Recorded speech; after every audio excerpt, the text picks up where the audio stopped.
And to discuss this further, I'm joined now from Augusta, Georgia, by Han Park. He is the founding director of the Center for the Study of Global Issues. In Washington, we have Sung-Yoon Lee. He is a professor in Korean Studies at Tufts University. And completing our panel, Olivia Enos. She is a policy analyst with the Asian Studies Center at the Heritage Foundation. Thanks all so much for joining us. Sung-Yoon Lee, let me begin with you. And first, if you can, help us understand how serious the need in North Korea really is. I mean, the World Health Organization has said malnutrition is rife. Some 40% of North Koreans are undernourished. But do we really know the situation on the ground?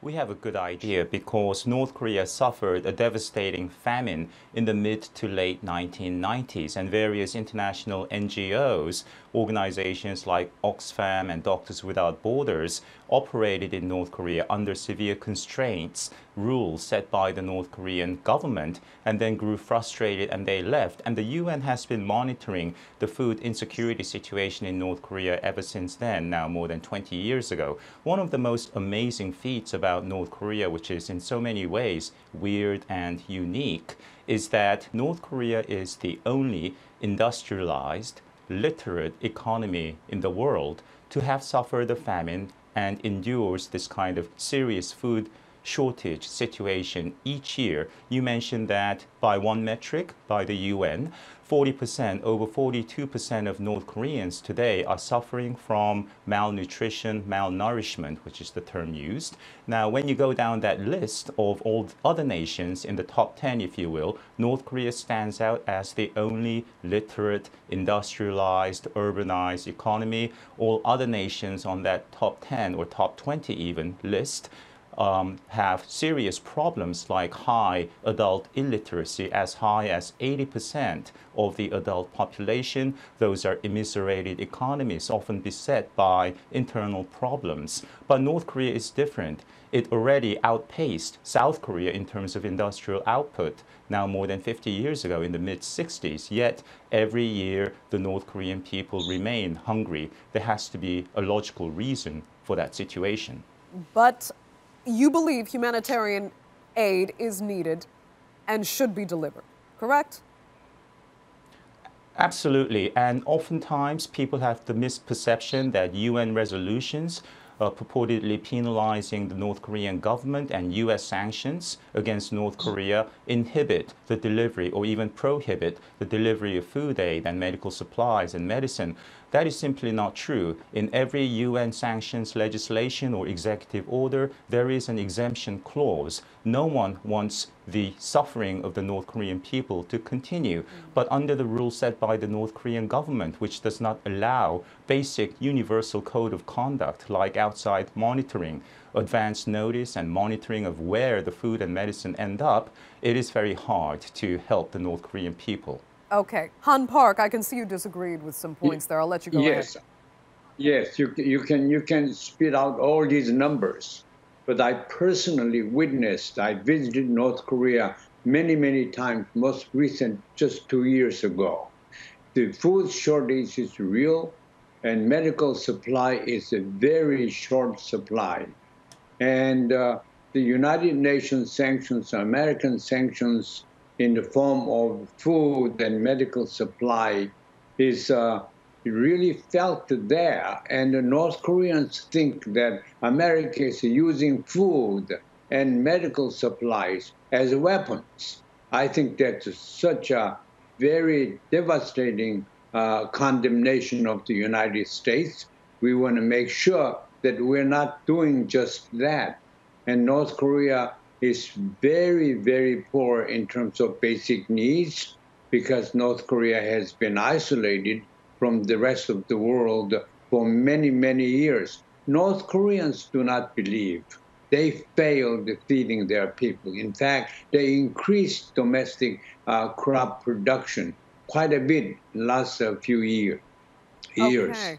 But external, especially from China and South Korea, unable to send food and humanitarian aid is a real serious problem. Okay, let me get to Olivia. I'd like to bring her into the debate here because it's interesting to hear Han Park say that the United States is using food and medicine as a weapon when Others have said that it's actually the North Korean regime that uses food as a weapon. North Korea loves to hate on the U.S., and the reality is that if they can blame the sanctions for the serious human rights violations that are occurring there, they will.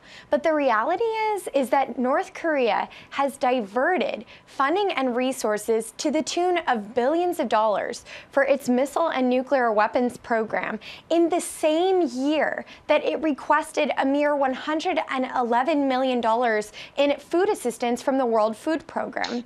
I absolutely support assistance getting to the average North Korean, but the reality is that the Kim regime and the command economy that they operate is the primary reason why people continue to suffer in North Korea today. I think that the U.S. would be wise to point out, in fact, that the institution of sanctions has actually resulted in a correlation and increase in the informal markets in North Korea, where individuals actually have greater access to the market economy, which is today providing more of the food and resources than North Korea's command economy can or ever will. So I think we should be using this as an opportunity to highlight the serious human rights abuses that the Kim regime continues to mete out and carry out against its people. Sung-Yoon Lee, let me ask you this. I mean, one of the greater fears among many of the NGOs and aid organizations is that aid delivered for humanitarian purposes to help those suffering that you all agree do need help actually backfires and helps to empower the people who cause the suffering of the poorest. Because it's almost impossible to know exactly what is being done with the aid that's delivered on the ground, even when it is delivered in the hard form of actual food currency. There had been reports that food aid was not being delivered to civilians, but instead to members of the military who were then selling it on the black market for a profit. So how much is that fear of this aid, even food, solid food, the fear of that aid being misdelivered among NGOs? And how much of a problem is it really in empowering the already corrupt regime?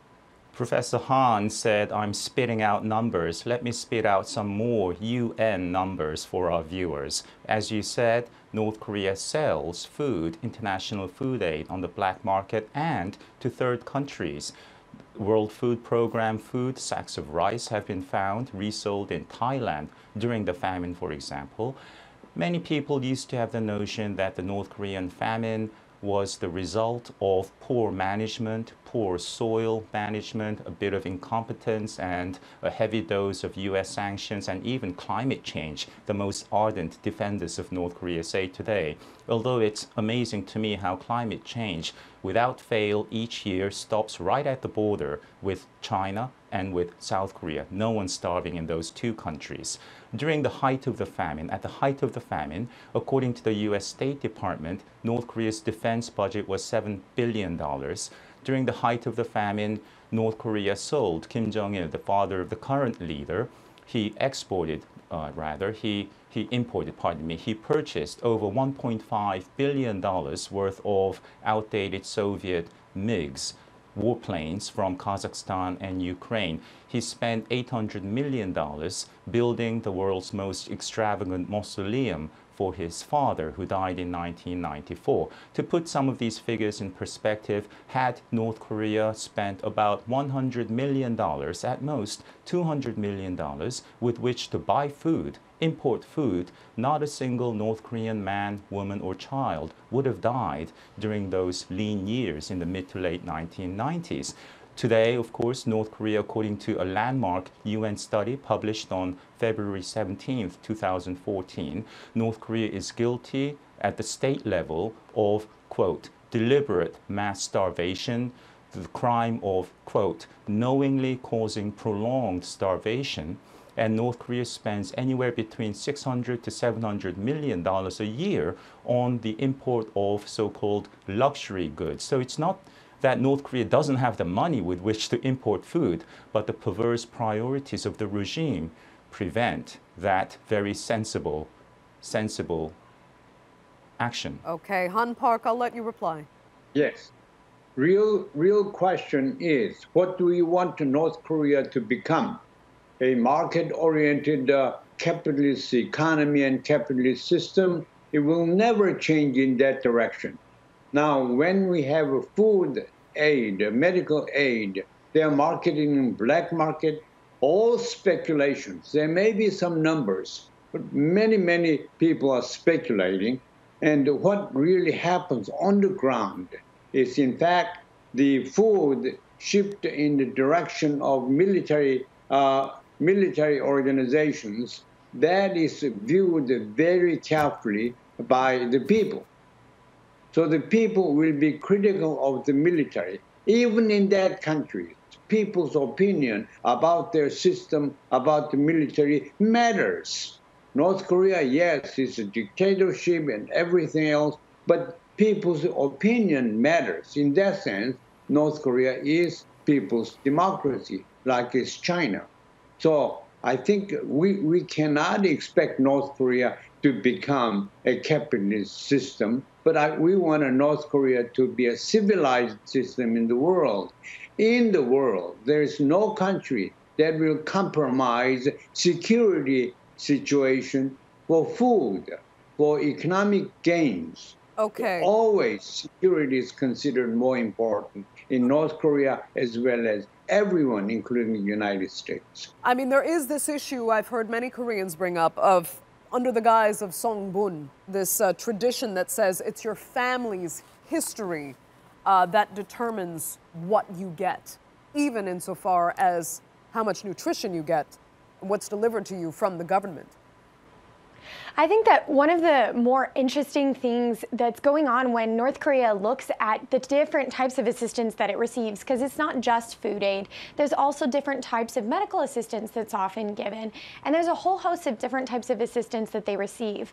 But what's interesting is if you watch North Korea's behavior over the last year or so, they've actually rejected certain forms of aid, the type of aid that would go directly to the people. An example of this was the Eugene Bell Foundation was planning to provide tuberculosis vaccination, something they've been doing for years, something that benefits individual North Koreans, where we can guarantee that the aid is given directly to the benefit of a North Korean person, not the North Korean regime. But Kim Jong-un, this is just another example of his brutality, began to refuse the receipt of those tuberculosis vaccinations. And I think that you see that they are willing to receive these types of aid, like the food aid, that we can't always guarantee actually gets to the people. And as you say, is based off of the poor Songbun or the good Songbun as to whether or not they might receive this. But instead, they take the aid that they can then use for their own benefit. The reality is that U.S. policymakers and aid organizations need to prioritize the type of aid that can go directly where it is most needed, to the North Korean people who are in need. And contrary to what my co-panelist said, I believe that the institution of sanctions, if you look at the history and the trajectory of growth in markets, which I think all of my panelists agree is a positive development in North Korea, all of that has taken place simultaneous with and growing in the midst of institution of sanctions. I think there's actually a positive relationship between the two, because the people have to resort to the markets, a free market where they can get information and access to food and life-saving goods that they absolutely need. Okay, Han Park, go ahead and do actually as well respond to the question that Olivia had taken about the North Korean regime using the tradition of Songbun to use food to reward the loyalists. Yes, North Korea is not, yes, that leadership is dictatorship, but it's not the kind of third world dictator, brutal dictatorship with military might. It's not that kind of system. It is very culturally brainwashed, if you will, in paternalistic socialism that is entire country. It's like a family, from his grandfather, father, now himself. A family with 23 million people. The family ethics is so important there. You're not going to have a Kim Jong-un, his father, grandfather, smuggling out monies abroad, overseas banks, things like that. So it is so important for them to maintain a posture of benevolent parent. So that is paternalistic democracy. Unless you realize that, you cannot understand. Okay. So these collective groups are competing for more sales, more bringing in more money. It's not really proliferation of market economy, market activities whatsoever. Okay. Han Park, I will have to give you the last word. Unfortunately, we are completely out of time for this segment of this program. I'd like to thank all three of you so much for joining us on the Newsmakers.